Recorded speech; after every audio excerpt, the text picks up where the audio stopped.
Shalom or Shalom, welcome back to the channel. Welcome to Sharing His Light.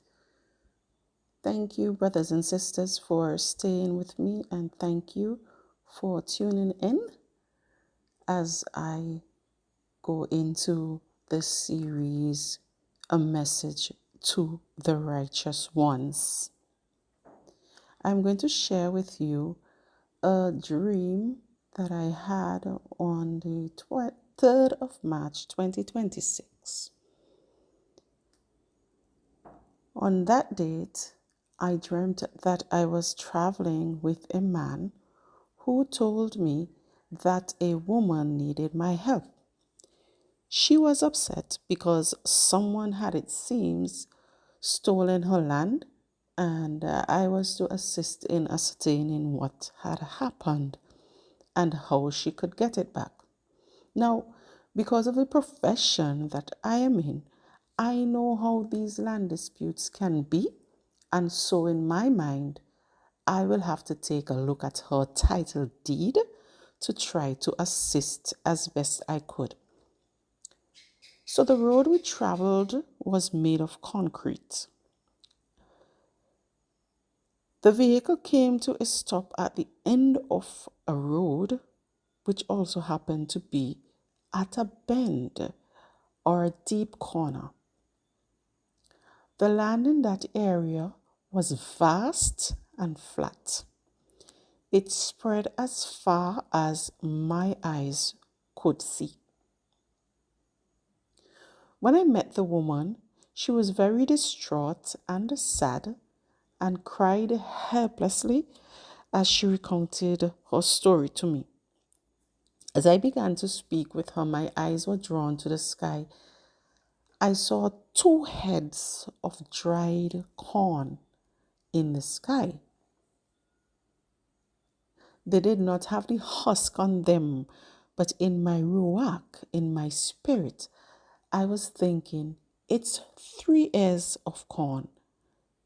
And I began to ask the man who was with me, where is the other one? And as I did so, another corn appeared next to the other two. These 3 corns were spread across the sky very close to one another, but they were evenly spaced. They were full and robust, but very, very dry. I don't know if my brothers and sisters have ever seen corn when they are dry, but it's as if I could almost feel the dryness of the corn by the way they looked, but they were very, very dry. Interestingly, though, there were no bad grains among the good of the 3 corns. They were all perfectly full, and the vision ended. So as I came out of this dream, I was very perplexed, and I sat there wondering, what is the interpretation of this dream?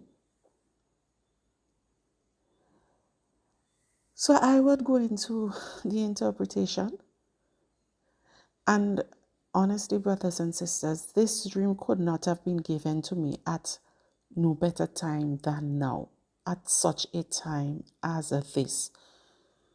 The world is in turmoil and is heading down what appears to be a precipice.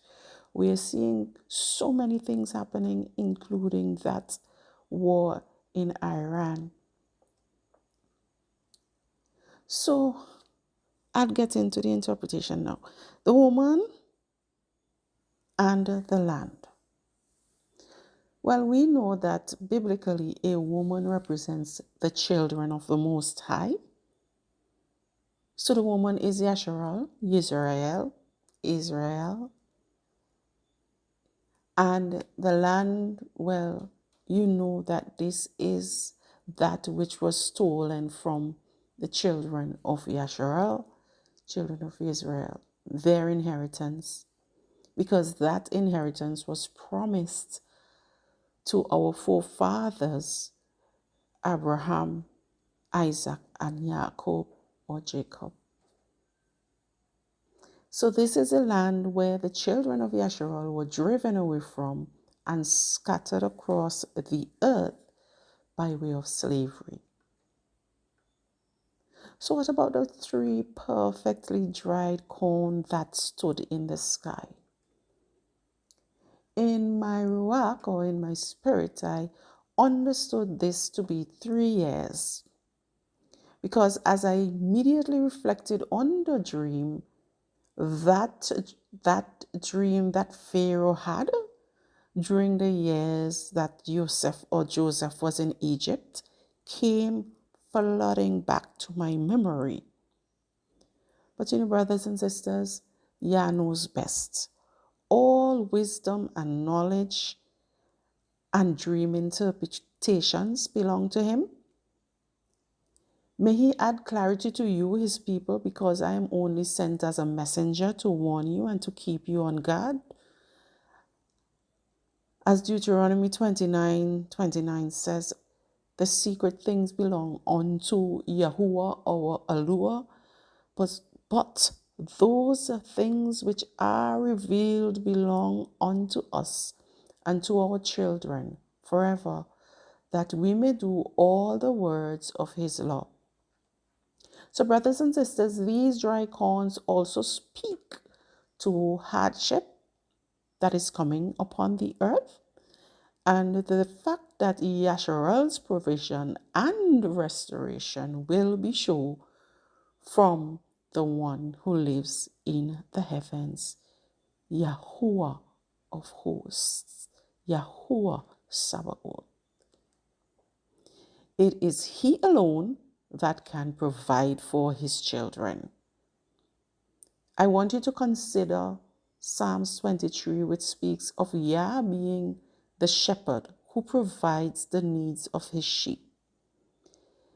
It also signifies that despite the hardships, our provisions will also be sure and perfect, reflecting the perfect will of Yahuwah. And that we will be restored all that has been stolen from us, and that Yahuwah will restore us.